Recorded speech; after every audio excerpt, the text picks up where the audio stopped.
Ladies and gentlemen, welcome to the 2017 Churchill's Award Show. Here is Churchill's Club CEO Karen Tucker. Thank you so very much. Hi, everyone. Welcome to the 7th Annual Churchills. Back in 2010, just as Churchill Club turned 25, we reflected on our service as a nonprofit and we asked ourselves, how could we do more for our community? Could we ignite a different kind of a conversation beyond what we usually talk about? What's new, next, not widely known, pretty much in hot pursuit of economic growth. And what if this time we focused on the human and the leadership aspects of our time together in the business and technology world? So we envisioned a different type of awards program. Rather than self-congratulating, this one would be about sharing advice and inspiring stories, inviting all listeners to see themselves, ourselves, by the way, in the messages, and in turn to ask ourselves, how can we do more? And this evening we have a prime opportunity to consider the human perspective rather than simply the business side. After all, being human is probably the one single thing that we inarguably share. We thank the Churchill Club Academy, a diverse group of 700 who represent all of us. They nominated the individuals, the companies, the teams as the best examples of 4 things that we value, which are leadership, collaboration, innovation, and societal benefit. And these nominations go to a vote. And other than discretionary distinctions, this is how we arrive at the selections each year. So as we listen tonight to the people up on the stage, think of them as a reflection of our own aspirations and acknowledgement. We wish to thank the sponsors of the program. First, our innovation champion, Shell. We have worked with Shell since the inception of this program for 7 years. We know from working with them how very deeply they truly do care about the themes of the awards. They now have an office in the Bay Area, so we'll be seeing more of them here, and they will be holding their Powering Progress Together wonderful event in the early part of next year. Big thanks also to Accenture and to GE Digital for their partnership and support. We are honored to work with all of you. Thank you.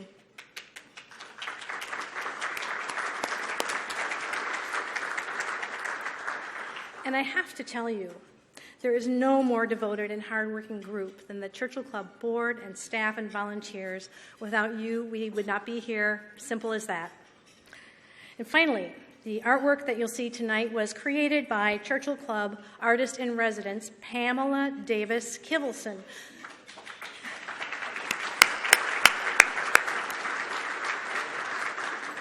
The body of work is entitled Emotions in Motion.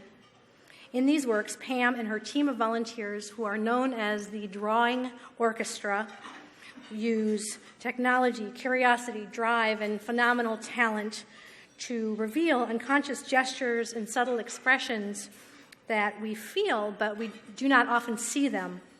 The value this adds to our experience is pretty much immeasurable, and we really thank Pam and her team for their contribution. You can learn more about her by visiting churchillclub.org and see some other images. And now it is my great pleasure and privilege to invite to the stage tonight's Master of Ceremonies, John Hennessy.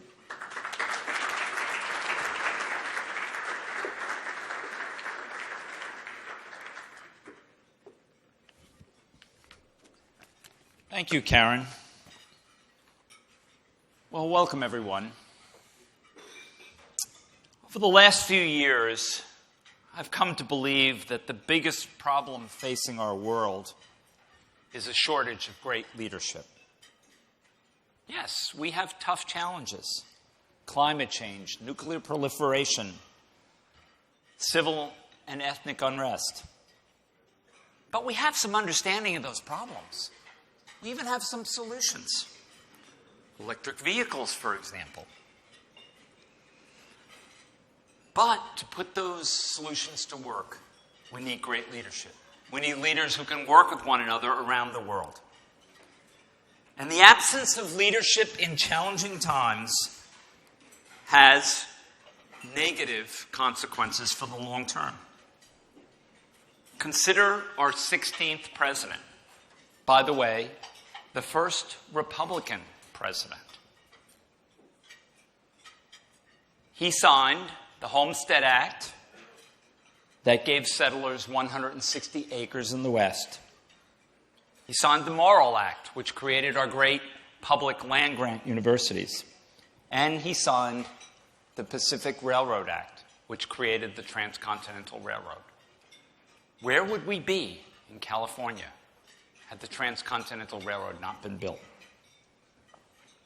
He led the country through a deeply divisive civil war. And in the waning days of that war, he shepherded the 13th Amendment through Congress, eliminating slavery forever. Then he was assassinated. The country was thrown into chaos. Without Lincoln's leadership, the Republicans in Congress were determined to extract revenge on the South. The result was a Reconstruction that was never a real Reconstruction. It led to the rise of organizations like the Ku Klux Klan, to the creation of the Black Codes and the Jim Crow laws. And unlike the 13th Amendment, the 14th Amendment was met with great resistance. In fact, Andrew Johnson, who succeeded Lincoln, he was vice president, opposed that amendment. He was impeached, and he escaped conviction in the Senate by one vote. One vote. Even today, we feel the lasting effects of the inability to deal with slavery and racism. They cast a shadow on our country to this very day. Of course, we can't say for certain that had Lincoln survived, we would have been able to avoid this. But I believe he probably would have been able to reduce the impact of what was the most trying time since the beginning days of our country. In fact, I hearken back to the great sentence that's at the end of the second inaugural address, where Lincoln says, "With malice towards none, with charity for all, with firmness in the right as God gives us to see the right, let us strive on to finish the work we are in, to bind up the nation's wounds, to care for him who shall have borne the battle, and for his widow and his orphan, and to do all which may enhance and cherish a just and lasting peace among ourselves and with all nations." Listen to those words. There are no words of vengeance or revenge in the second inaugural address. The only enemy in the second inaugural address is slavery and the curse of slavery. Our world faces difficult challenges. Now more than ever, we need better leadership in all walks of life, in the public sector and the private sector, in government and in corporations, in nonprofits and in universities. So tonight it's very fitting that we celebrate some extraordinary leaders whose accomplishments amaze us and remind us that even in challenging times, dedicated and determined leaders can make the world better. Now, please join me in welcoming John Gingrich of Accenture to present the first award for the Magical Team.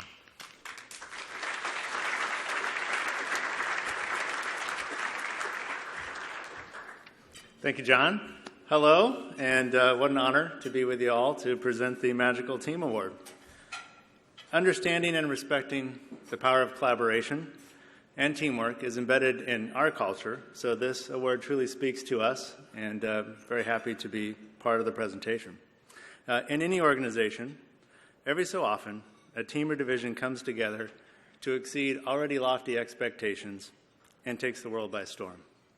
Individual focus is put to the side for the greater good of the team, which serves to further solidify their strength and resiliency.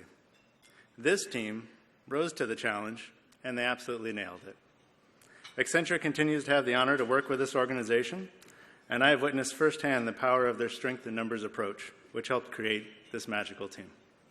We are so pleased to be presenting the 2017 Magical Team Award to the Golden State Warriors. Let's welcome assistant coach Mike Brown, who will be joined on stage for a conversation with television analyst Jim Barnett. Guys, come on up.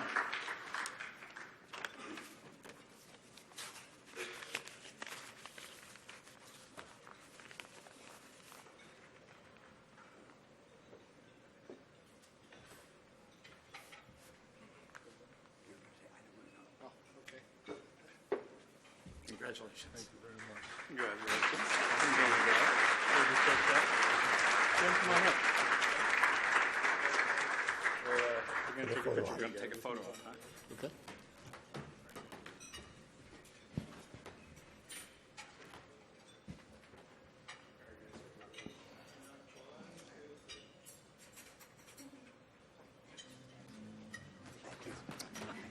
Thanks, John. Thank you.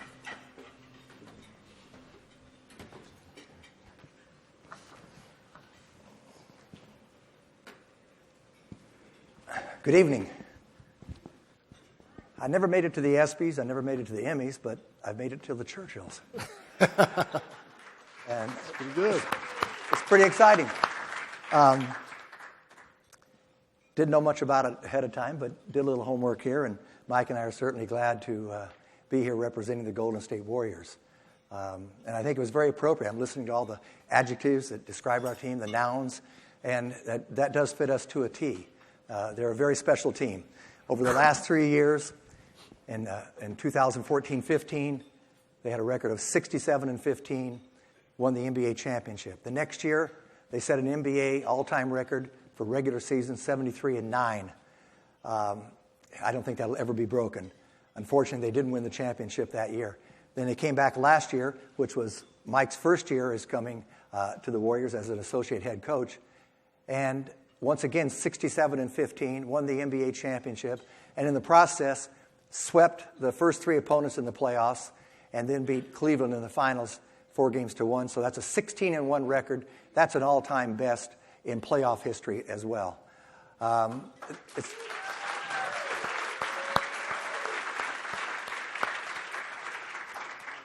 They produced two-time MVP Stephen Curry. They've added last year.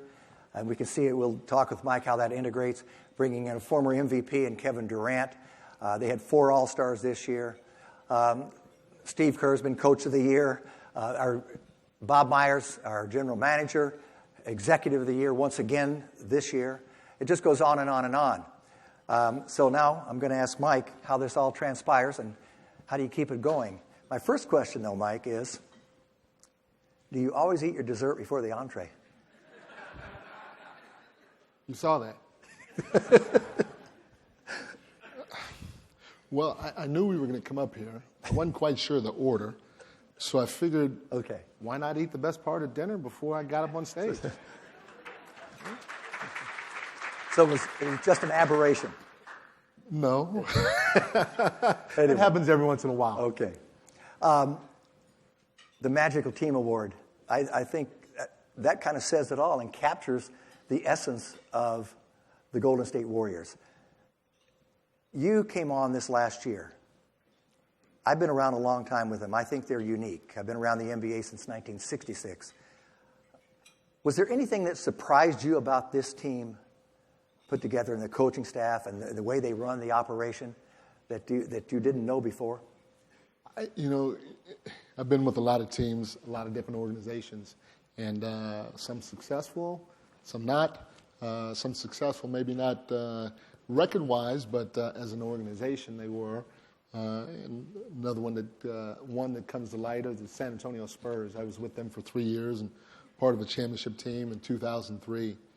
The biggest thing that kind of surprised me about this organization is how laid back everybody is. And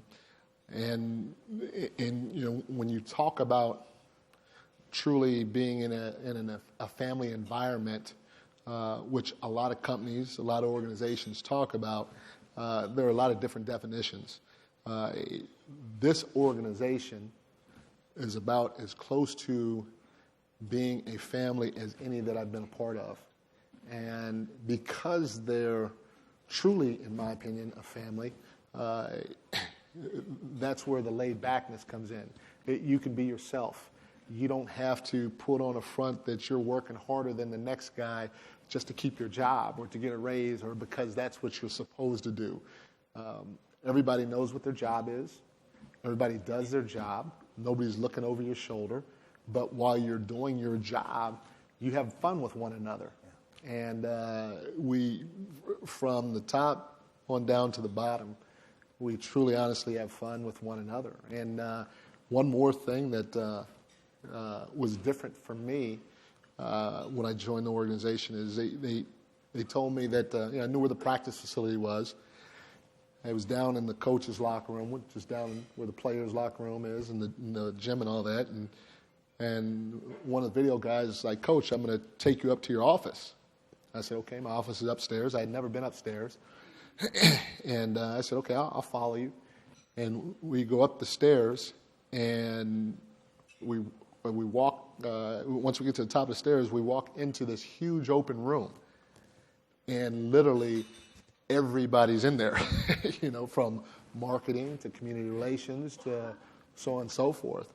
And at first, again, I was with good organizations and so on and so forth, but at first I was a little taken aback. I'm like, my office is with everybody else in the organization? Normally it's the coaches are at the practice and the players at the practice facility, and everybody else in the front office is wherever that may be.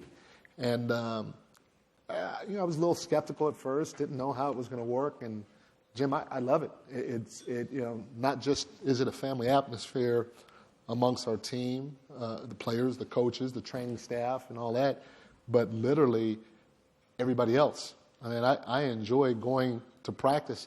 I think more so I could socialize with all the people in the front office than the actual practice, because they're great people. So it's a fantastic organization from that standpoint. Mike's been the head coach in the NBA 6 years in Cleveland with the LA Lakers, been around for 20 years. And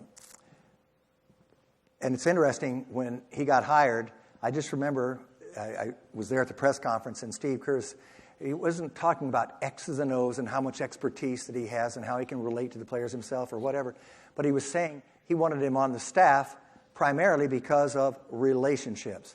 He's a good guy. He's fun to have around, knows what he's doing. And that's what they do, try to create. They create relationships. It's not all about having the best ability, perhaps. No, it is. It's about enjoying one another, enjoying the process. And if you're able to do that, away from, in our business, the X and O part or the actual practice part or the actual game part, if you can enjoy one another, the right way, then, the sky's the limit. NBA players have a lot of money, make a lot of money nowadays. They have huge egos. They've got a lot of power. How do you get them to buy in? Even someone who may be on the outside in other teams may have a bad reputation, and yet somehow you can bring them into your organization and they assimilate very, very well. What's the key? How do you get them to buy into all this? It's talking to Joe Dumars, who's a guy that played in the NBA. He's a Hall of Famer, and he's a general manager of the Detroit Pistons, and when they won a couple of championships, he's a guy that is one of my mentors. And a few months ago, and what he told me reminds me of this organization. We were just talking about jobs, different head coaching jobs, and so on and so forth. And he said, "Mike, if you ever get another opportunity, to interview for a head job," he said, "I know if I'm interviewing you, you'd have a real good chance of getting that job if you come into my office, and we sat down, and the first thing that you tried to get across to me is how you're going to embrace or lay down the foundation for a great culture. He said, I'm not worried about the X's and O's. I'm not worried about how hard you're going to work and all that other stuff, because if I didn't think you were a hard worker, or if I didn't think you understood the game of basketball, like most people do, because, I mean, everybody's played basketball for the most part since they were in second, third grade. And so everybody, to a certain degree, understands the nuances of the game. They have a feel for it. And he said, if I didn't know those things, you wouldn't be in my office anyway. And so what I'm looking for is, hey, what are you going to do to establish something that will last long term? And, you know, when you talk about Joe and Rick and Bob and Steve, you talk about leadership. In my opinion, those guys have laid a terrific foundation down culturally here. And for Steve, again, in my opinion, it started with one key player. And a lot of people are going to say, oh, I know, Steph Curry. No doubt. Which is close, because you talk about a fantastic human being. He is top of the list. But it was Andre Iguodala. You know, from the outside looking in, Steve, as a young coach that never coached before, and when I say young, and not age-wise, he's older than me. I hope that gets back to him somehow, some way. But in terms of experience, his first year, he comes into the door and he looks a guy in the eye that has been an all-star before, who's been in the league a long time, who makes more than him. And that's the one thing that's different from our business than most other businesses is you know, the guys that work for us actually make more than us. But, you know, to look him in the eye and say, hey, you know, can you come off the bench? And that's not easy when you're dealing with, again, the egos and the money involved and so on and so forth, because that could drastically affect the outcome or bottom line of what Andre's going to make in the future. And it could shorten his career, because people may think that, hey, he's coming off the bench because he's done or whatever. And so for Steve to have the foresight to go to him and ask him to do that, and Andre to accept it the way that he did, being a veteran that's well respected not only in the locker room here in Golden State but around the league, and then for him to have success individually by he was the MVP that year in the finals, and for the team to have success, that just solidified, in my opinion, the culture that is in place today. And now you take guys like Steph Curry and Klay Thompson and Draymond and the rest of the guys, and they've all embraced it.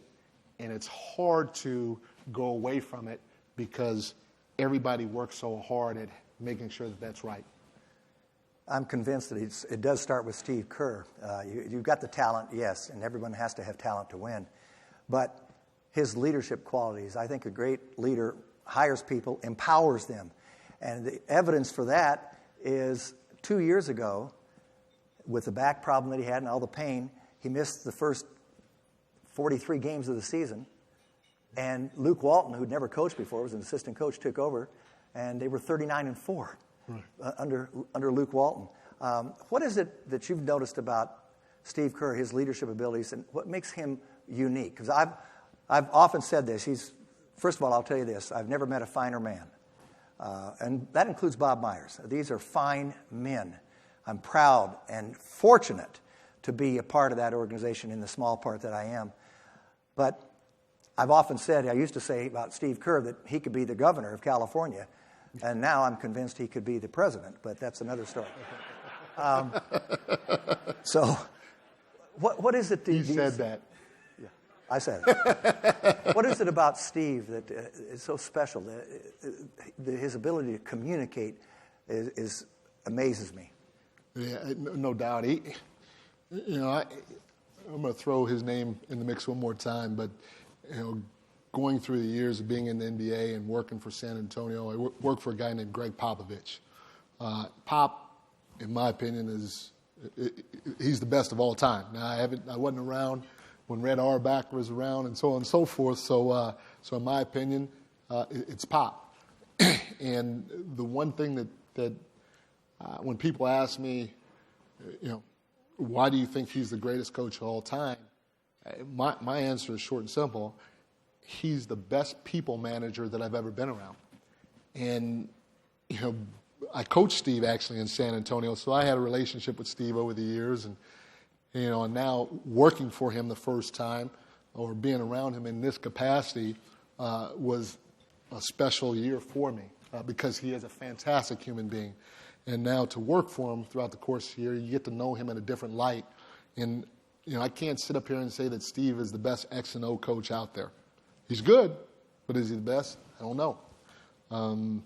He's a great person, but the one thing I do know about Steve is he is up there with Greg Popovich in terms of being the best people manager that I've ever been around or that I've ever seen even from afar. And in any business that you're in, if you are or want to be a leader, it's not necessarily about whether or not you know a ton about the business or not.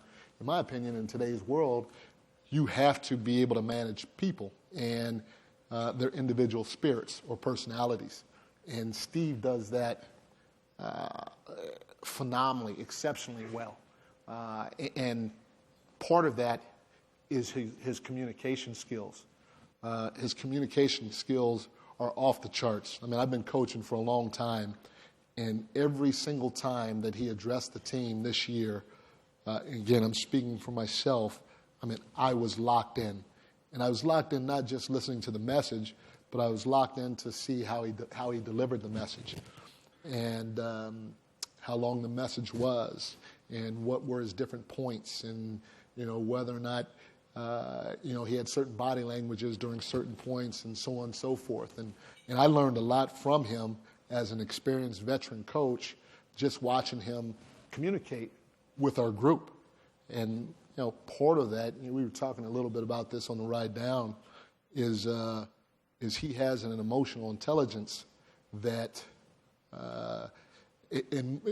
some people say it can be taught. I don't know if it can be taught at the level that he has it.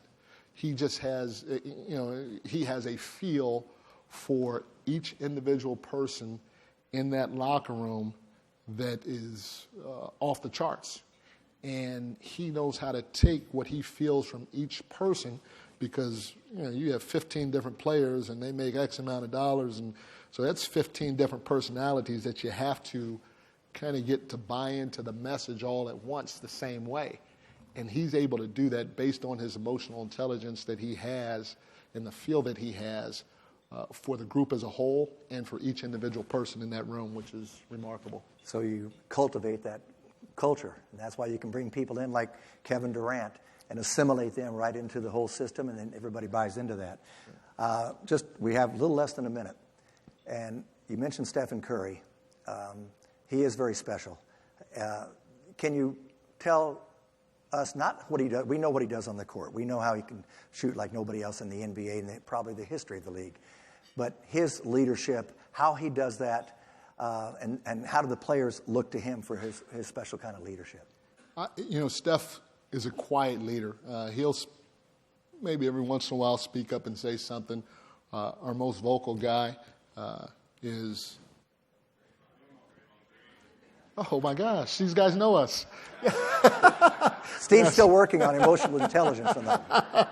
No, Draymond is our most vocal leader, which is what we need. We need his toughness and so on and so forth. But Steph is a guy, a lot of guys on our level, even though they make a ton of money, they're in a ton of commercials, you see them on TV all the time, they're not as secure with themselves as you would think when it comes to being around their peers and or in pressure situations.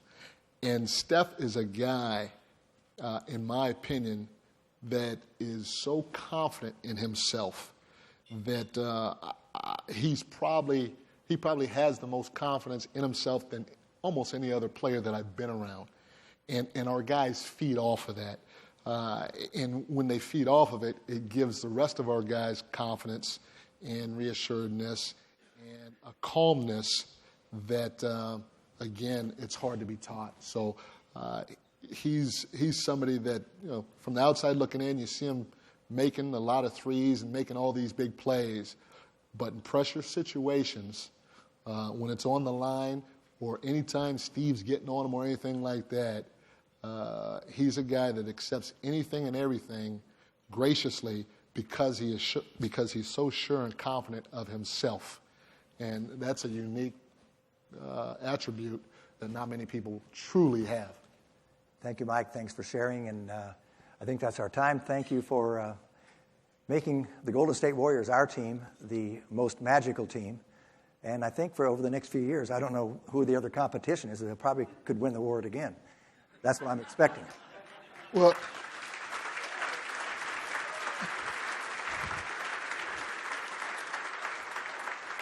the one request I have my head is not as big as Zaza's, but it is fairly big, and this will not fit me. So if we can get this in double extra large next year, I'll be back.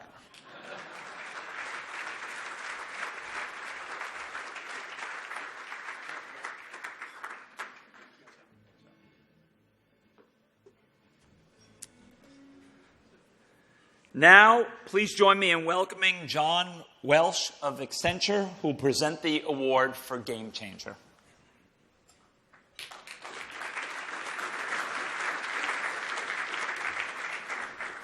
Thank you, John. Hey, before I start, what I'd like to do is ask you all to join me in thanking Karen Tucker and really the Churchill Club for putting on these game-changing programs and bringing together amazing industry leaders. So thank you, Karen.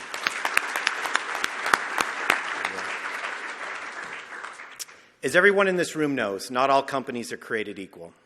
Some literally change the world in such significant ways that we can no longer conceive of how we managed before their arrival.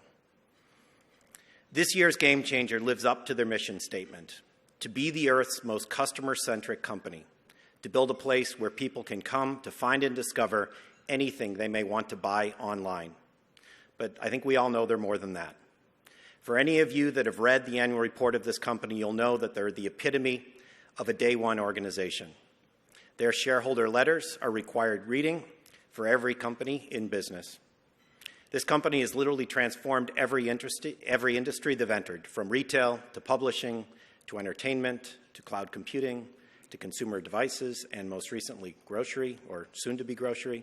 They are really the quintessential disruptor.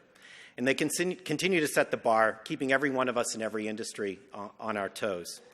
The company so deserving of the 2017 Game Changer Churchill Award is, of course, Amazon. You have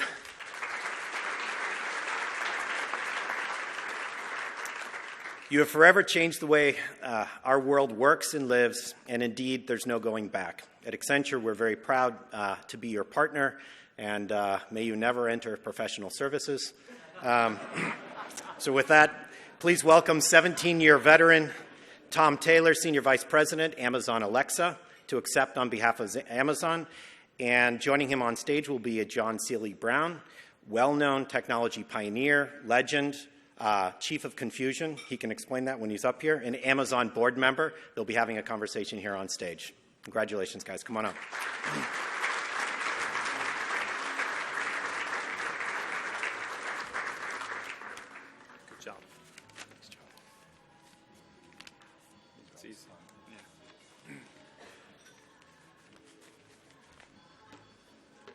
Congratulations, John. Here it is. All right. Yes. It's like high school. I don't think you're supposed to wear it.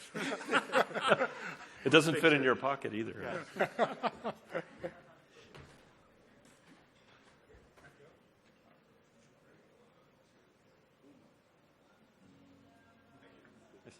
again.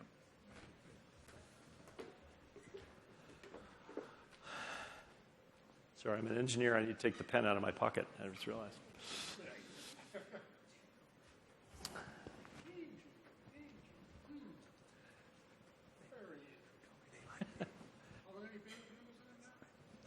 17 years. So talking to different people tonight about how Amazon's different, a little peculiar, and I'll say something, and they're like, that's really unique. And I'll be like, it is? I've been doing it that way for 17 years. So I have to try and come up with the stories that really do show how different Amazon is. Well, the catch is to come up with kind of textured stories, because you can hear the euphemisms so easily, and many of the things that I ask you could be answered by euphemistic answers, but the real catch is kind of like, give me kind of a gut sense of what it's really like in this game. So, Jeff is famous for his principles of operation that everybody here has probably read. I want to go through a couple of them with you and get kind of a feeling for how they've kind of actually impacted you and the amazing things you've done. Now with Alexa, but of course before that, FBA, fulfillment by Amazon, which is a hell of a big game changer, but never gets much attention in my book. So one of the kind of key things that we constantly talk about on the board and also with you is not only how do you invent, but how do you invent and simplify? It's not just invent. It's invent and simplify. And we don't often connect those two terms together, and yet that's what I hear all the time. How does that play out in your world? Well, I think it is a sense of invention. It is a company that very much feels that we're builders and inventors. And I think those two words go together so well, the invention and the simplification. A lot of times the best ideas have to be the least complicated. Right. We use a process, as many of you know, called a working backwards document. And it's sort of I'm not sure whether it isn't because we aren't started as a book company, but we write everything down. And when we think about a customer idea, we start off with sort of what would the headline be? What would the customer say? Sometimes we might use this is what we would hope a customer might write in a blog. And it's very easy to turn that into something long and flowery and full of adjectives and never actually captures what is the very essence of what that thing you want is. And so the simplification often, just from the very beginning, is can I really capture what would that person say that would be so different? Our Kindle in the early days is an example. The sentence finally became any book, anywhere, in any language in 60 seconds. And it was a very simple statement. It took a long time to get to that, but then that became the root of, and by the way, we didn't have the Kindle at the time. We were trying to invent what would book reading, how could you make book reading better? How could you make books better? Which is very hard because books have been, we've been working at it for several hundred years. And, but this thing said, well, it's, if I could get the next book really quickly and such, and at the time we sort of knew that PDAs were evolving and wireless technology was evolving and data streaming. And so you sort of took the technology, but this idea of how could you make reading a book better, and that simplification of what it was, then you finally put it together, led to the Kindle. To sort of tie another one of this, many people imagine, when I got my MBA, they put a little chart up that said, you should focus on your strengths and your weaknesses and your competitors and all this stuff. And nowhere in the discussion about a Kindle did those words appear. Right. And so you imagine you're the book leader who's used to negotiating with vendors and such, and suddenly this is the vision of books, and you're like, well, the way to do that is we'll have to get somebody who's good at hardware. We should probably, we don't do that. And Jeff's like, no, you've defined what we must do. We must deliver these books, and no one else is doing it. And so what we need to do, not what we can do, what we need to do is go get very good at building hardwares and e-readers and the screens and all these sorts of things. And so that was that invention, the simplification, is just these powerful moments that lead you on to that. Right. And as I recall, as I see, there's often a lot of argumentation about can you get it simpler? Yes. I mean, so it's easy for us in Silicon Valley to think, well, I'm going to build this wow thing. No. Now let's start why. And once I tell you why, let's figure out can we actually get to the kernel of that and try to get that as simplified as possible so everyone inside our organization can get it. And that pushback to constantly push for the simple, I find quite interesting. Yep. let's go back to the book company. One of the things that I was most surprised at being on the board, and it turns out to be more universal throughout multiple layers in Amazon, is at the board level, we have a book reading club. We would allocate an hour, a book would be chosen, and we would sit around. We read that book before we get there. You do a lot of prep work if you're going to face to Jeff himself. And you read that, and we really kind of discuss that book completely openly. And yet, I was kind of curious to kind of suddenly learn that same book then is given to the senior team, and they have a book club. Yeah. And tell me more about the kind of the culture of how that book club permeates the culture. It is true. So Jeff and his staff, we've read books around. In one of the books that I recommended very early in my operations team was a book about lean manufacturing and the goal. And of course, many people have read it, but not many people in, say, computer science had read such a book. Right. But the focus on bottlenecks and stuff, and it was very interesting for us, led to also emerging at that time was a bit about agile software development. And so here's a book around one particular topic, but the entire staff read that, had a very deep discussion about it.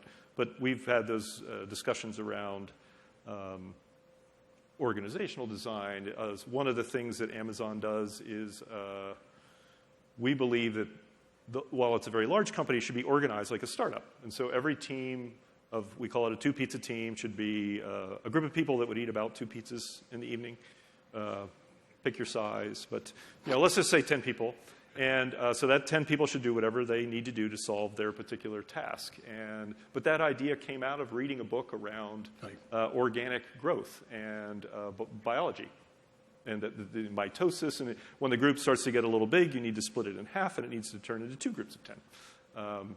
We recently read as a team the book of the Master Algorithm, which is written by a professor at University of Washington, and I'll tell you, it took me more than an hour to read that book. And now that I've moved into Alexa, I've had to read it again. But imagine, the most senior executives reading a book about the very variety of ways computer algorithms and machine learnings are going, and then actually having a conversation that was a little bit of, some of this stuff's outdated. This book's almost 2 years old.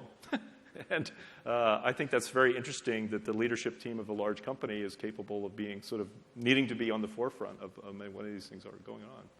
And you see that in so many different dimensions in Jeff himself. So, another kind of one of the key principles is, how do you read it off here? Learn and, critical, be curious. It's not just learn, but is that the role of being curious. Now, that's such an easy thing to say. But how does that actually get manifested in the culture of Amazon?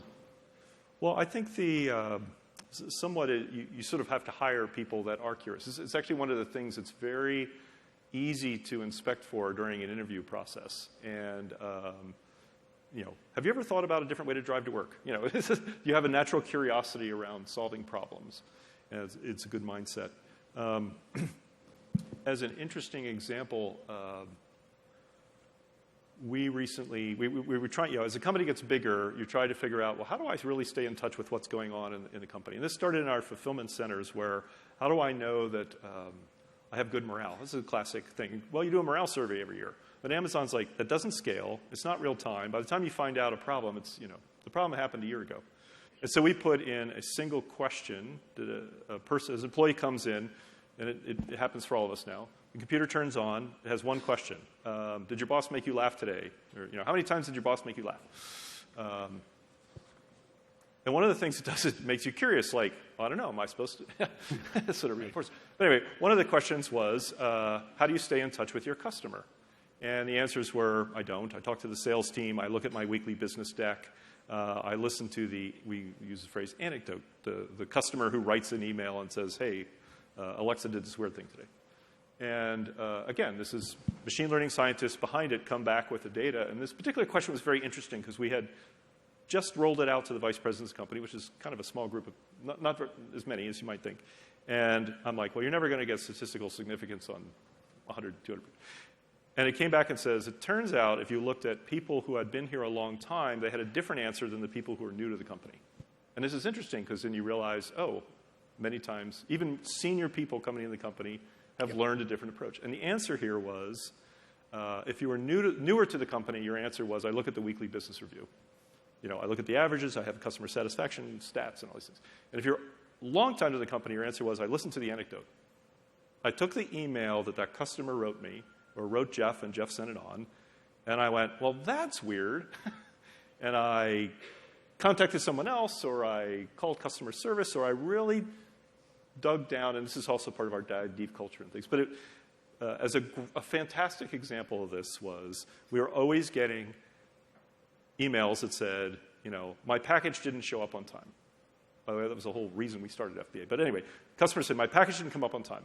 And yet, I'm from operations, and I have the data, 99.999% of the time, it shows up. So this customer is just a loser. Who knows why they wrote you? And, but Jeff would say, you're not being curious. For some reason, you're seeing this. And so you had to follow that thread deep down. And in this particular example, what we learned was, these anecdotes showed up was, it shows up on time unless you live in an apartment, unless you're behind a gated community or something like that. And those people were having the problem. And again, if you look at averages, and this is in Jeff's shareholder letter, if you have this data and this proxy for a customer, which is I look at weekly averages and it's 99.9, I ignore it. You have to have your curiosity and follow that down. And that led us to say, well, great, now we have to invent around gated communities, which we've done. We started to put in, how do we solve that problem? So, That's a great example. It shows you that even with deep learning data analytics, you got to know how to ask the questions. You got to interrogate the context constantly to get to the core of what the real issue is. But I'm really struck when you talk about the anecdotes because I'm constantly surprised that Jeff does seem to process a lot of these stories that come into him. I'm sure he has some filtering mechanisms for all that. But once a week, I get an email. I believe he reads them all. I don't know how he does it. Somebody's doing a good job, but he does pass these stories on. Yeah. He said, this is a really interesting story. We got to talk about it. And I've been on various boards in all kinds of situations. I've never gotten such a thing. But by the way, another fun story. So 2 weeks ago, a customer wrote Jeff saying, hey, Jeff, I'm sure you know this, but it was last Thursday, was the 50th, probably most of you know this, 50th anniversary of the first Star Trek episode. Right? How many people knew? And so this Jeff did. Yeah, Jeff did. And the customer said it'd be really cool if you could make Alexa use computer instead of Alexa, which she did, but he didn't know. But he says, and if you could do other things around Star Trek. And so Jeff took that, and the team jumped on it. And so last Thursday, when you said, Alexa, good morning, she went, ah. Really, really a beautiful, just that classic Alexa voice trying to sing. You have a second career. Yeah, sorry. I was a tenor. Anyway, a lot of Easter eggs out there for the Star Trek fans. Try revenge is a dish best served cold. Try this time. What she says. Yeah. So another key property I constantly sense and see sometimes is this principle of the absence of any passive-aggressive behavior. I mean, that is, you can, if you want to disagree, and be articulate about it, and be open about it. Well, when push comes to shove, let's commit. Yep. And then you really seriously commit. Now, I've never been in meetings where the conversation leaving the meeting is the same as the conversation in the meeting. That's a sign of a good meeting. It's also kind of a sign of a very good culture that actually enables or discourages any kind of passive-aggressive behavior like that. And it was really kind of hit me. But it leads into kind of a really big question that I'm fascinated by, being here in the middle of Silicon Valley. Maintaining a day one culture, maintaining the spirit of what defined most of our startups. And as they become more and more successful, right around here, the culture of those corporations get completely transformed. It's a mystery to many of us in even organizational theory, as well as even sitting on the board for many, many years. How does that happen? I mean, it is not just a wonky line. I mean, it appears to be kind of true. in terms of how we've maintained that culture. Right, Even right. with such. It is a fascinating topic, and maybe it's a little hard to answer from the inside, but I think there's a number of reasons we've been successful. I think certainly Jeff remaining as CEO and founder is an important one, and a very long-standing leadership team that has been in place for a long time. Right. But it's hiring to those leadership principles, and you mentioned, we can all put them up on the wall, but people come into the company, and some of the other employees of Amazon are here, and they're saying, I get it that you asked me about them in the interview question. I was surprised it was in the first meeting. I'm surprised it's in the promotion document. I'm surprised it's in how we made a decision that we were debating, and somebody says, well, let's look to the leadership principles to help us come to that decision. And so they're very much part of us. I think we also realized, I think we always believed that this was going to be very big. And part of growth of whether it's the number of employees or numbers of cities or number of products that we're in has always been part of our culture. And if you have that mindset, you also have a good operations culture which says, well, then I need to be ready for that. So we talk about mechanisms. Right. And to bring it back to also you were hinting to one of our leadership principles about, we call it disagree and commit. Right. And many people think that means I'm supposed to commit to not argue with you, which is, no, it's in fact, how do you make mechanisms to require people to disagree?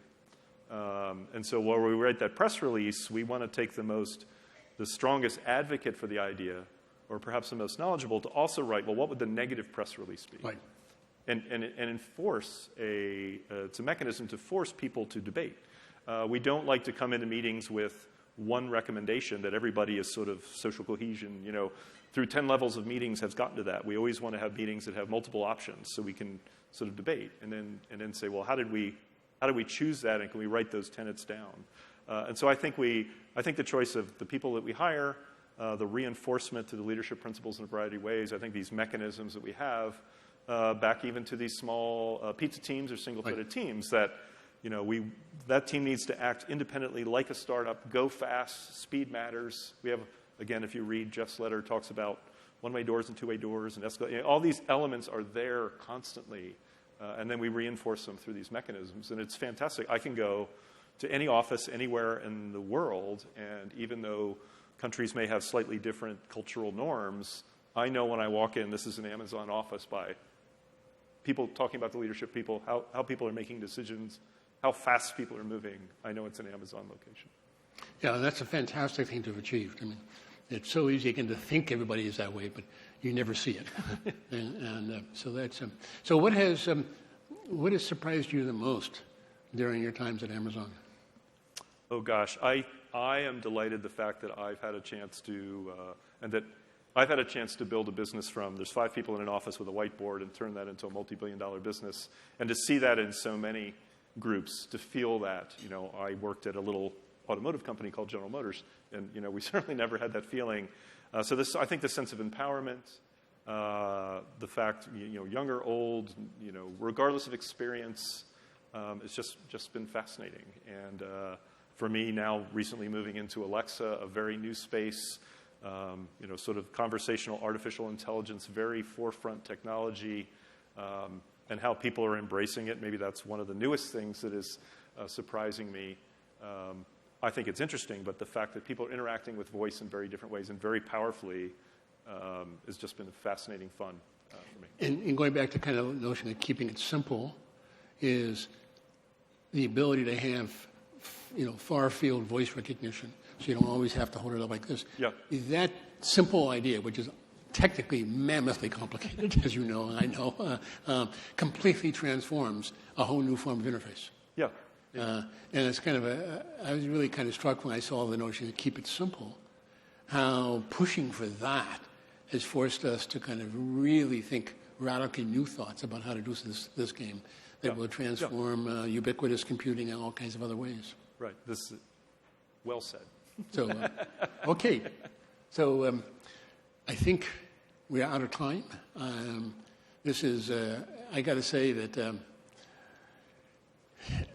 to me, one of my first board meetings, we go around the room and Jeff says, first of all, there are no PowerPoint slides, anything like that. Everything was done in a board meeting by writing. We're given a 5-page written document with questions at the end, and those questions then start discussion. Yep. No presentation about the paper itself. You were supposed to have read that and so on and so forth. But what became clear is one of the reasons that how Jeff was using us, and I think he uses you guys in the senior team as well, is what he says the organizational no. It is, what things have we overlooked? What things had been said, well, we tried that 10 years ago and it didn't work, or that company did that and it didn't work. And that willingness is to challenge extant wisdom in a world of constant change seems to be a fantastic heuristic to be able to kind of push forward and then still find the absolute simple. Yep. Okay. Yep. Thank you. Thank you, John. Okay.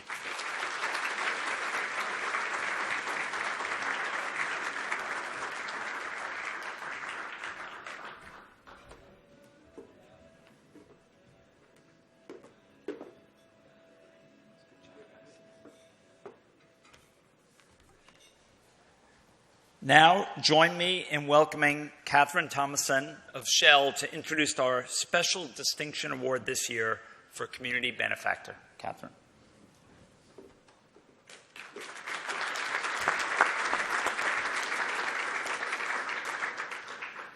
Perfect. Thank you so much.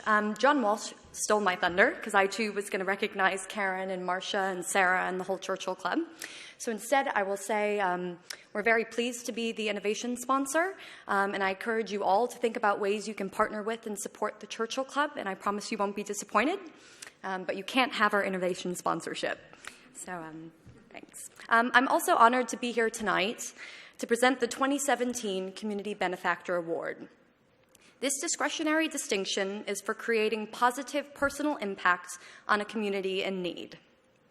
As a Houston resident, the harsh reality of Hurricane Harvey's devastating impact on Texas has been made all too real, not just through ongoing news coverage and social media posts, but by seeing firsthand the impacts on colleagues, friends, fellow Houstonians, from severe property damage to the uprooting of their families.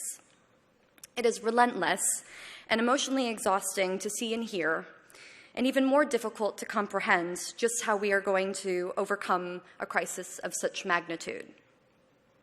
But the Gulf Coast will overcome and rebuild together. I'm personally very proud to work for a company that has stepped up, from feeding emergency responders and providing school supplies that allow students to return to class, to dedicating $1 million to the American Red Cross Hurricane Relief Fund. But I am most moved by the amount of Shell volunteer power that we are seeing in neighborhoods across the region and in local shelters.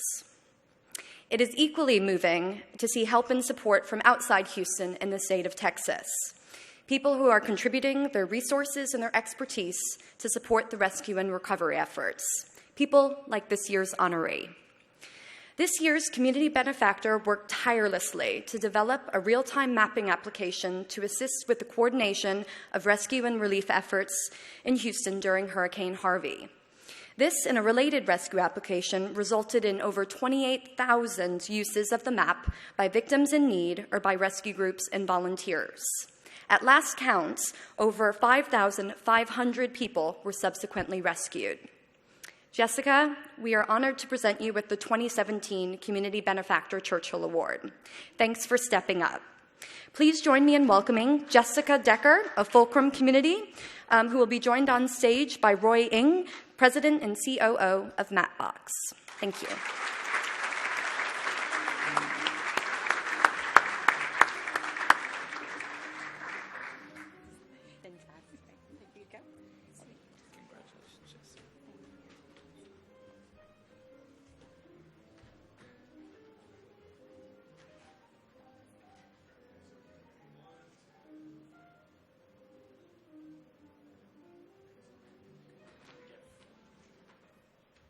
All right.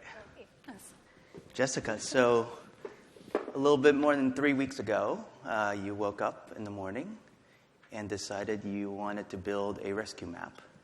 You went on Twitter and called for some volunteers. What inspired you to do that?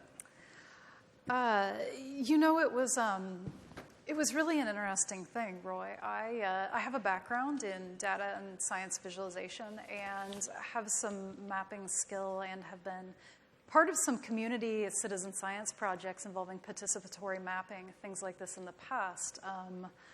And I went on Twitter that morning, and the storm was supposed to hit later that day, and I thought, let's see who's working on this. I've got some time to spare. I can volunteer, and put some of my skills to that. And I just made a post on Twitter and, just said, who's working on this? Where can I help? And there was this resounding silence. And I realized, wow, nobody started on this yet. The storm is hitting today. And I heard back from, there's an app called Fulcrum, and Fulcrum is a data management field data collection tool.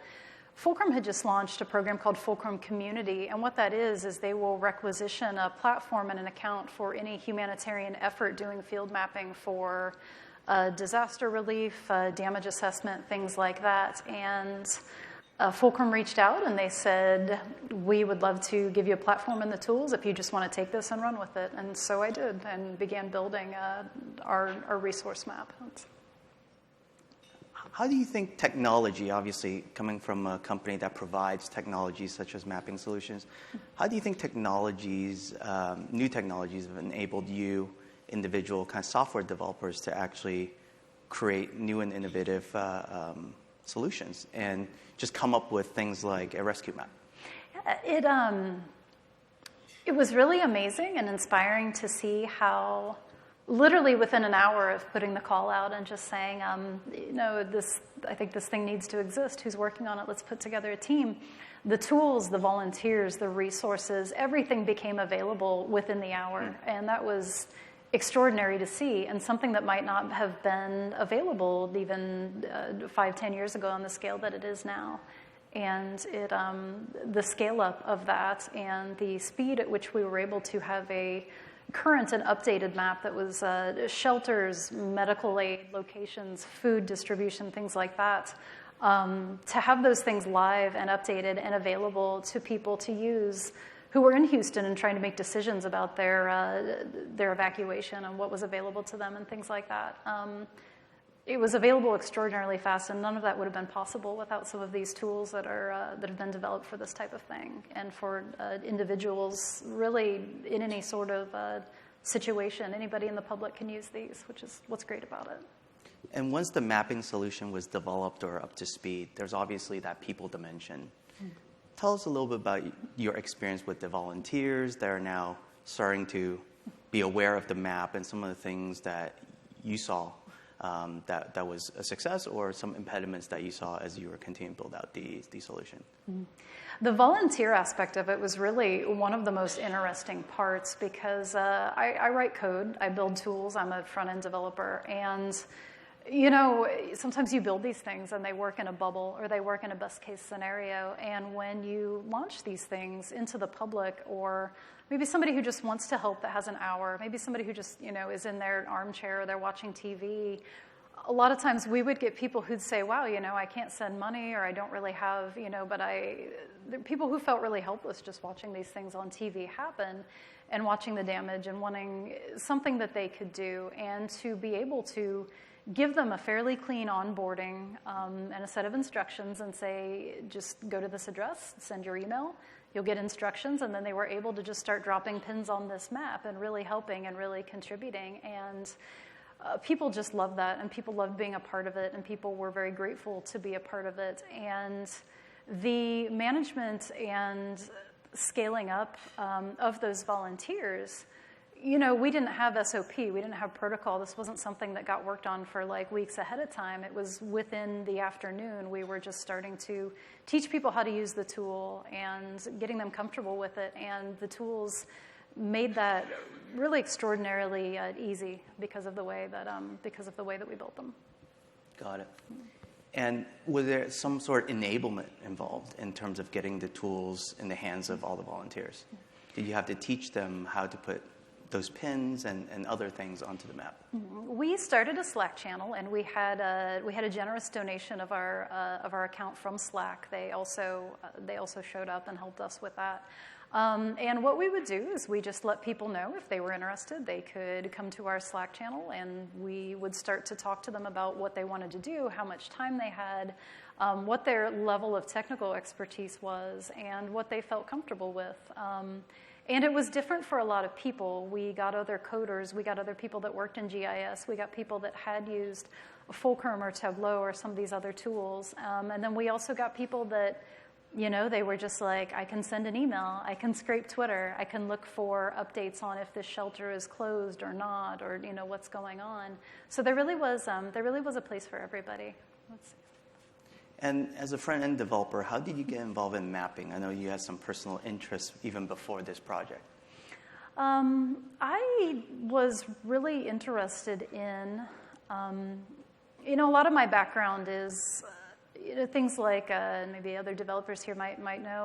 I love D3. I love these other tools that are making graphs and data and abstract, kind of concepts very pretty for the public. And my background, is in museums and education and making things, kind of digestible to the public. But there really is something about a map that makes it very tangible, that makes it very relatable to people. And it's not just data abstracted. It's an actual place and an actual thing happening in real time in this place. And I began to get involved in a lot of mapping efforts through humanitarian OpenStreetMap. I was a part of Google's Geo for Good cohort last year in 2016, and I just started to get involved in a lot of citizen mapping projects in the area, both for work and as a volunteer.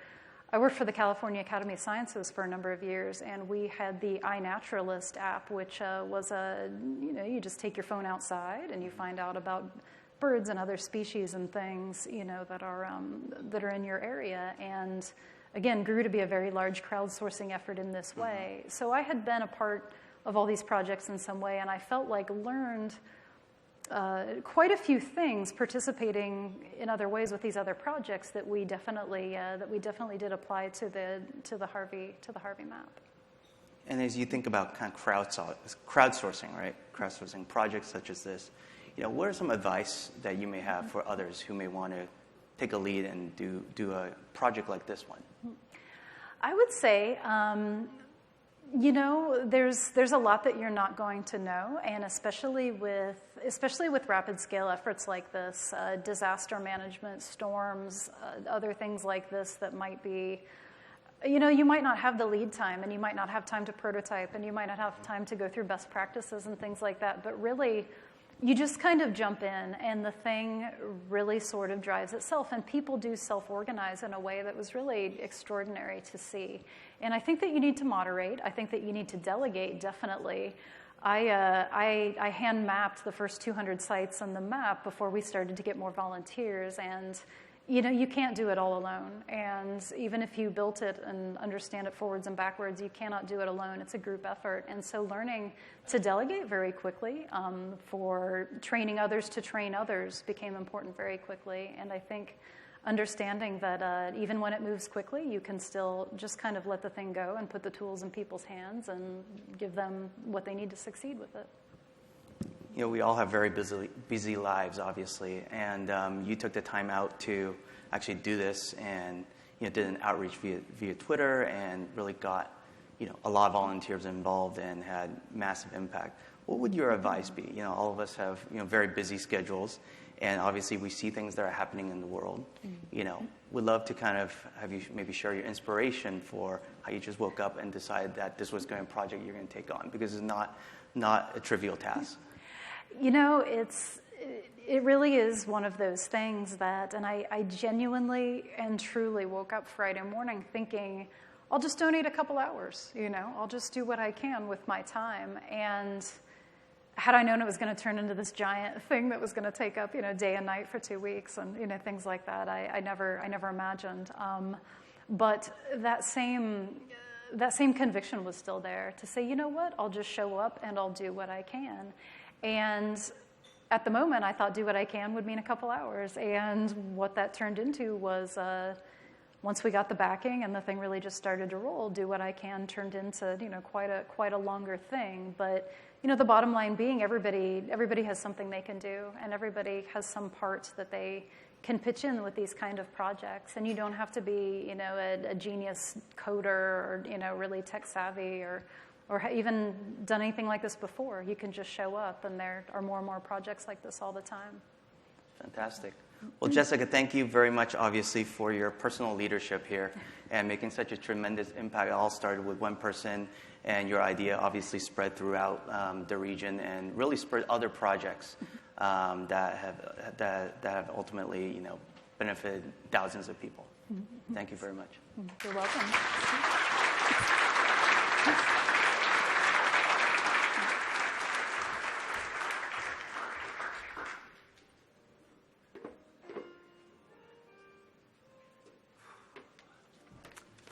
Well, good evening. I'm Bill Rue, and I'm pleased to be here on behalf of GE Digital. So this is the last segment, but an important segment because this is the Legendary Leader Award. And of course, this is about a person who has provided inspirational leadership, but they've also contributed to others' innovation and success. So when you look at someone, the Churchill Club has asked for people who can envision a brand new future. They talk about people who frame professional and societal needs and create solutions in unique ways. And equally important is this ability to develop talent, spur contributions from the people along the way. So it's really my great pleasure to invite John Hennessy up to be this year's Legendary Leader. John, please come on up.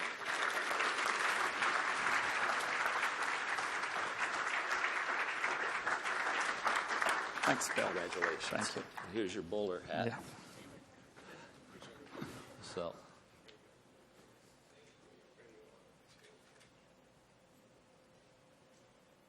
Thank you. So when I asked John, what he wants said in his bio, and he's very humble about sort of just, make it short. And, just to kick this off, because this is going to be a discussion on leadership and inspiration, it's hard to imagine, 10th president of Stanford, all the boards, you've started companies, you've impacted so many lives. Maybe a good place to start is who inspired you, or what inspired you? What are things you've learned along the way from others? So I think probably the first is I'm a voracious reader. That was something my mother gave me a passion for. And I've found along the way the easiest way to learn the hard lessons of life is to read about somebody else who addressed those hard lessons. So I started with that. I had great mentors dating back to my high school days, where my high school math teacher at a parent-teacher conference said, "John has a very fine mind, but he has a lazy mind." And she was exactly right. I was lazy at that point. And she inspired me to work harder and gave me the opportunity to work harder. So I have great mentors. Forrest Baskett, a longtime resident of the Valley, who was my senior faculty mentor when I first came to Stanford. I've really tried to benefit from all the guidance and advice I've gotten along the way. You quoted Abraham Lincoln quite a bit. Yeah. Is that someone that has inspired you and you've read a lot about? I wish he were alive today because we'd be in much better shape. I think, look at, he takes this cabinet where everybody on his cabinet believes they're better than he is. They're better, especially Edward Stanton, who basically makes some remarks about the president which were not gratifying at all. And he transforms that cabinet into a working organization that can lead the country through its greatest crisis since the Revolution. A remarkable. Look, the Gettysburg Address, 270 words. You show me another speech of that length that had such depth, pathos, and commitment. I was quite taken by the examples you used of what he did, the Homestead Act, Yeah, and things like that. He made the West. Yeah, he made the West. And as you know, we get fixated on one area of inspiration, but people often have done it continuously in many different areas, always striving to make change. And so, learning seems to be a big part of your inspiration from others. Tell us, I think we live in a world today where leadership's getting redefined, not always for the best. What's your view of leaders? What's your view of what makes a great leader? What can we learn from that? Well, I think there's some things. Obviously, innovation is part of it, but then you get to issues like compassion, courage, commitment, collaboration, things we heard about tonight. Those are critical ingredients. Empathy, the ability to bring people together and inspire them to go to a place they know they need to go, they want to go, but they're afraid to go, perhaps. They're cautious about it. And I think great leaders have the ability to guide organizations and the institutions they lead through those times.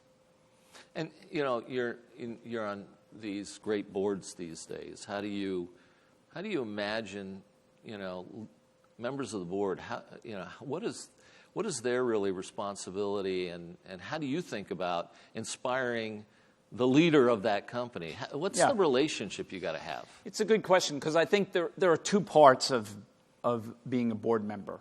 One is the fiduciary responsibility that comes with making sure that the management is doing the right thing, is guiding the company right, and that you're not going to have an Equifax-like disaster on your hands, right? But the more important and the more difficult is how can the board help management think about the long term? You heard John Seeley Brown talk up here about that, getting Jeff Bezos' ability to focus on the long term, focus on the future. How can the board help the management team think about the strategy? Not just the next quarterly report. We become such victims of quarterly earnings reports. That's the worst possible way to manage a company. We have to think long-term. We've got to think about a long-term commitment, a commitment to the shareholders. So big fascination now on the commitment to shareholders. But there are two other stakeholders that are absolutely crucial, and that's the customers and the employees. And in the long term, if you don't make those two groups happy as well, you're not going to have a viable company. Yeah, it's, we can, I think, learn a little bit the discussion, about Amazon and the focus on the customer and so on. Do you think that, that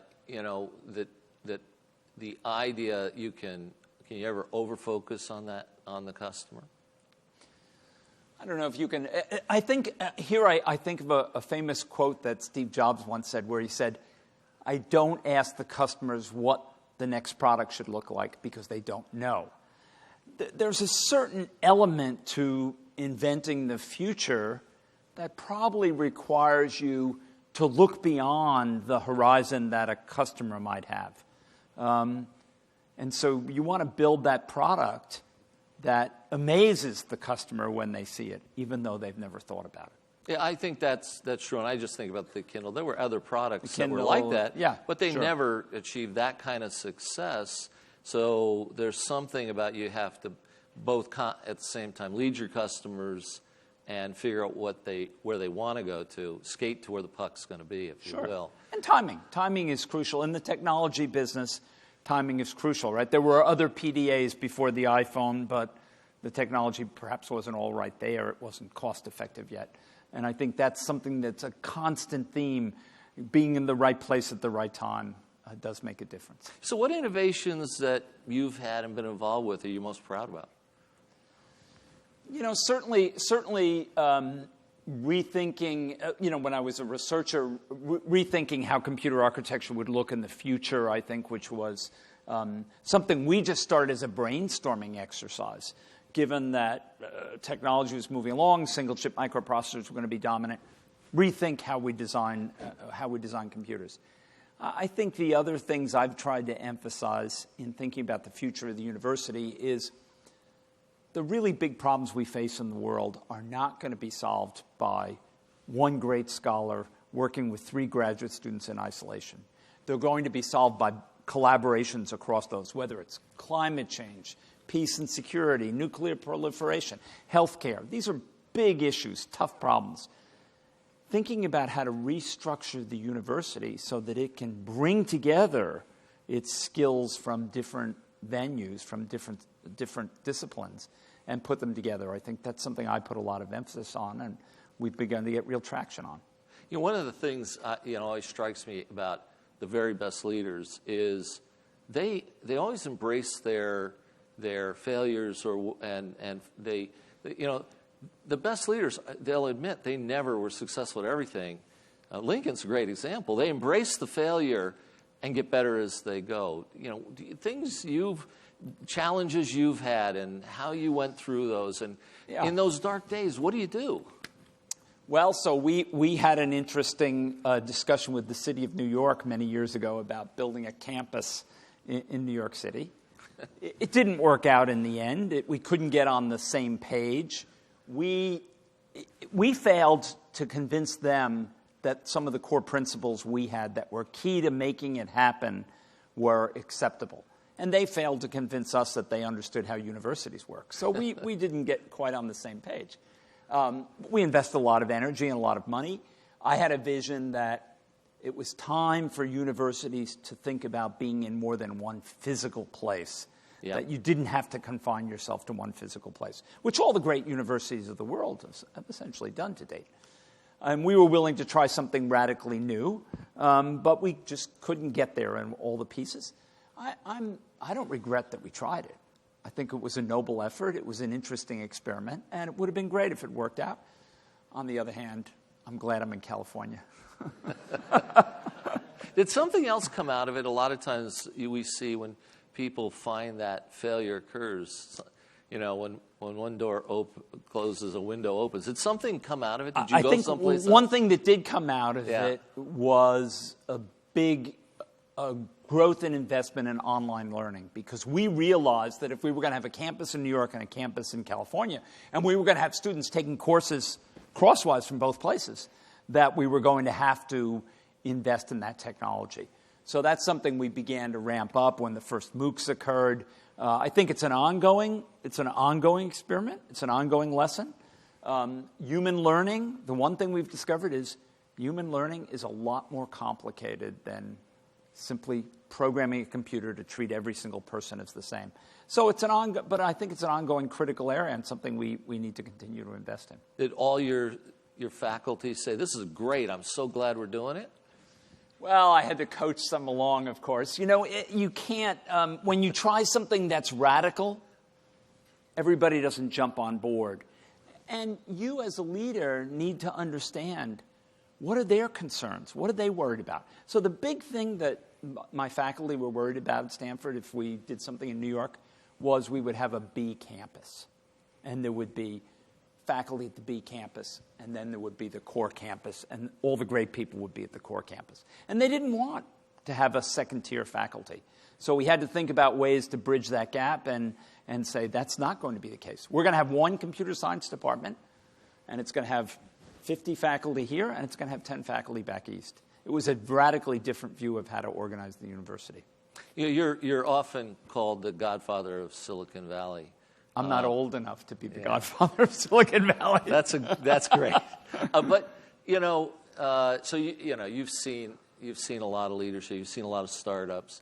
So give me a sense today. You think these leaders of these innovative companies that are coming along, are we better leaders coming out? Are we worse? Are we dealing with the today's problems as well? Over the last 20 years, what do you see happening from a leadership perspective in the Valley? Well, I think it's a challenge. We certainly had the rise of founder CEOs in the Valley very heavily. Great founder CEOs know when they don't know everything they need to know to be a great founder CEO. And I think figuring out how to make that work, whether it's what Larry and Sergey did at Google, which is bringing Eric in and then getting to a point where Larry was ready to lead the company, or what Mark Zuckerberg has done, which is bring in Sheryl Sandberg, who's fantastic and could have run the company herself. Those are great models to think about how to do that. How do you take somebody who's got the passion to be the CEO, but maybe not all the experience they need yet, and bring them up the ramp to make them successful? I think great companies are still led by people who have a vision of what they want to do. And it's not a vision about trying to become rich before they're 30. It's a vision about changing the world in a fundamental way. So, moving on to the future, you've had great success in so many areas, and you leave in 2016. What's your story going forward? Yeah. So I spent a lot of time thinking about this. I mean, transitions in universities are long, typically more than a year, so I had plenty of time to think about it. And as I thought about what I wanted to do, I decided we really needed to think about leadership and the leadership void that existed in the public sector as well as in the private sector. That was 3 years ago. To say things have gotten worse is the biggest understatement made tonight. Things have gotten a lot worse in both the corporate sector as well as the public sector. So I started to come up with an idea of, well, what do universities do? Universities educate people for the future. Why not build a system? Why not build a scholarship that would attract some of the best and most promising young people from our country and from around the world, bring them for their graduate education in whatever discipline they wanted to be in, since we need leaders across all disciplines, provide them with free graduate education, give them leadership development and training and education, and hopefully launch them in the world to make a difference. So after I had the idea, I talked to the trustees at the university. They were enthusiastic. So I went and talked to my friend Phil Knight up at Nike. Yeah. And a month later, he committed $400 million to our project. You're very persuasive. Yeah, well, okay, so here's Phil's part of the deal. Phil said, I have two conditions. The first condition is that... you didn't screw it up like you did in New York, I take it. No, I didn't screw up this one. So Phil's two conditions were that the program be jointly named for Phil and myself. That's awesome. And the other condition was that I agree to lead it as the initial leader. He's a smart man. He's a smart man. It's clearly, I know what he had in mind. So that was really a question, did I really believe in what I was proposing to him, and did I believe it could make a difference? So we are 10 days out from the first admissions deadline for our first class of scholars, and we have 28,000 people who've started an application for 50 slots. So we'll see where we end up in the end. Even if we only have 8,000 completed or 5,000, we'll obviously have a very selective pool. And it's completely global. Unlike some other scholarships that were started in earlier times, it's open to women as well as men. And we're going to try to find people who have the potential to make important contributions. So you're doing another grand challenge here. If you I was too young to retire. As my wife is fond of saying, I failed sabbatical every time I took one. So, we're coming to the end here. Just a few things I've learned through the night, and I'd like you to summarize this for the audience. The one thing that came out clear, your talk all the way to Mike Brown's, people leader. Being a great people leader is, I think, we often talk about it, but do we really do that to really develop that? Do we really focus on the people? Do we empower them to do the work? I think sometimes we get caught in the Captain Kirk mentality, but if you got to beam down to the planet and leave everybody else up, which I think this idea of great people leaders, I heard a lot of that tonight. Giving back, I think the idea that much of the greatest innovation now is occurring in this open source give back. The Fulcrum example was amazing. And you just look at those things, people who are really committed to the future, not about making $1 billion, but really committed to doing something special and spectacular. Those are inspiring things to me. What did you learn tonight? What do you think about? So I think we heard several times the word teamwork. People working as teams, leaders working with a team, leaders having the humility to know that they don't have all the answers, that they have to inspire the group to collaborate.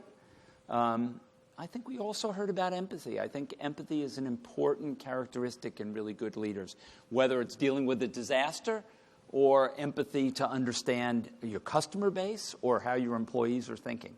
Those are important concepts that really help people achieve as a leadership position. I think too often we think of the leader as above the rest of the team. The leader isn't above the rest of the team. The pyramid is upside down. The leader is supporting the team so that the entire organization can accomplish what they need to do. So I think that's a real testimony to the work that Churchill does here in bringing great leadership and creating great examples. Well, you're certainly a real inspiration to me. I mean, it's been an honor to do this and give you this award, and I think you inspire us all for going forward. And thank you so much for being MC tonight, and thank you all for being here. Karen and the Churchill Club, it's been an awesome night. Thank you all very much. Thank you all. Good evening. Thanks, Bill. Good job. Don't forget your award. Yeah, don't forget my award.